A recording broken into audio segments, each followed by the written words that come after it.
Bikin merinding, inilah rekaman menegangkan saat peluru artileri Rusia meluncur akurat di posisi gerombolan prajurit Ukraina.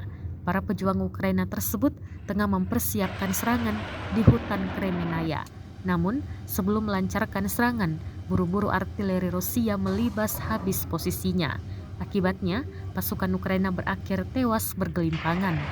Rekaman detik-detik penyerangan beredar di Telegram pada Rabu 5 Maret 2023. Dalam keterangan unggahan disebutkan tentara Rusia bergerak maju dengan dukungan kuat dari artileri dan drone malam, namun tidak dirincikan total kerugian maupun pasukan Ukraina yang dieliminir. Kendati demikian, rekamannya telah menuai berbagai komentar dari warganet. Sejak awal invasi yang dilakukan Rusia pada bulan Februari 2022 tahun lalu, yang sekarang sudah memasuki 1 tahun lebih 1 bulan ini, belum menemui titik temu untuk perdamaian antara Rusia dan Ukraina.